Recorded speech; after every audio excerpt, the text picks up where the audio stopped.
notre première jante est faite. Je l'ai passée avec une perceuse avec des embouts métalliques pour gratter un peu partout. Donc ça y est, elle est prête pour être mise en après. Et j'ai reçu la peinture, donc je vais faire la peinture. Pour rappel, elle était comme ça. Voilà. Donc c'est quand même mieux une fois que c'est gratté. Alors, j'ai procédé, comme j'ai pas de possibilité d'enlever les pneus, donc j'ai découpé le pneu et je suis arrivé sur le morceau métallique ici que j'ai disqué sur le bord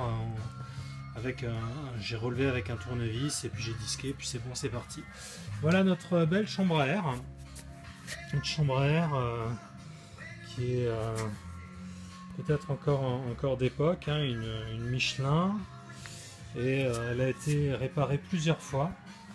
Voilà, on a des rustines encore. Voilà, quand on n'était pas encore dans une société de consommation et qu'on réparait. Voilà, d'ailleurs, 3. Il y en a 3. Voilà, donc prochaine étape, on va mettre un coup de peinture en fait d'après, et après la peinture gris.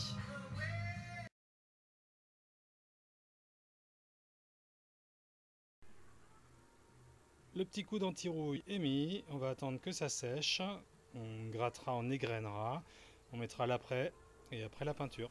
Voilà une première jante qui est faite, donc je l'ai faite avec de la bombe, donc on verra si ça tient bien.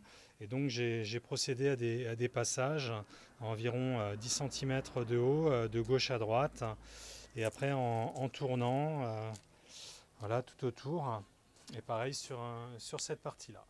Maintenant, j'ai pas fait l'intérieur encore, donc je m'apprête à faire l'intérieur et puis après on pourra mettre le gris à C136 par-dessus. Alors voilà la première jante peinte à la bombe. Alors j'ai mis de l'après, puis après la bombe de Cassis, donc qui est pas mal, une AC 136 et qui rend bien finalement. Donc on peut peindre ça sans trop de problèmes.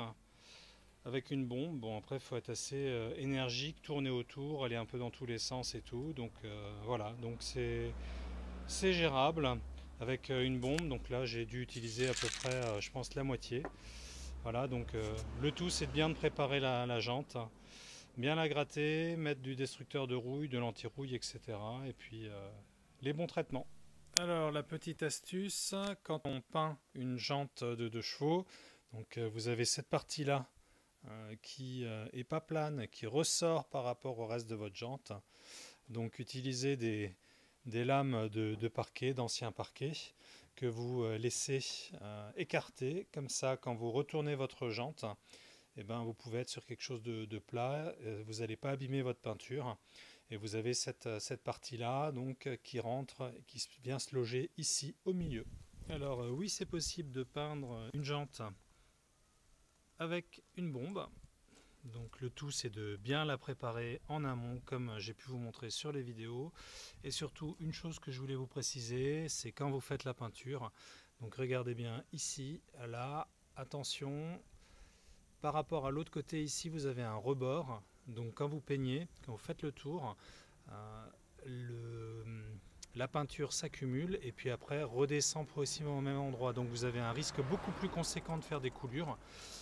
Chose qui m'est arrivée, donc par contre voilà, c'est la première. Donc quand on le sait, il faut y aller beaucoup plus doucement sur la partie intérieure, donc le côté caché de la roue qui ne se voit pas, mais tout va bien, tout est possible, c'est faisable avec une bombe.